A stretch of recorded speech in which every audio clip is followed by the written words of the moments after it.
ప్రతి ఒక్కరికి లైఫ్లో యాంబిషన్స్ ఉంటాయి. చదువుకునే వారికి చదువులో యాంబిషన్ ఉంటుంది. ఏంటో తెలుసా?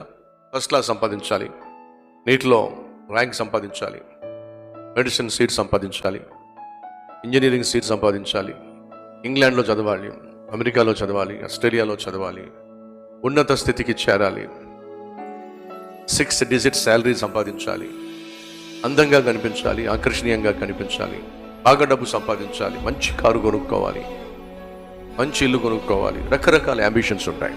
స్టూడెంట్గా ఉన్నప్పుడు చదువు పట్ల యాంబిషన్, ఉద్యోగం చేస్తున్నప్పుడు ప్రమోషన్ పట్ల యాంబిషన్, వ్యాపారం చేస్తున్నప్పుడు లాభం పట్ల యాంబిషన్, కుటుంబ వ్యవస్థను కలిగి ఉన్నప్పుడు బిడ్డల పట్ల యాంబిషన్.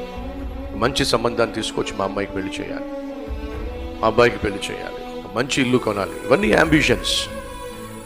మరి దేవుడు ఉన్నాడు. ఆ దేవుడు నిన్ను నన్ను ప్రాణంగా ప్రేమించాడు, ప్రాణాన్ని ఇచ్చాడు, మనల్ని రక్షించాడు. మరి దేవుని పట్ల మనకేమైనా యాంబిషన్స్ ఉన్నాయా?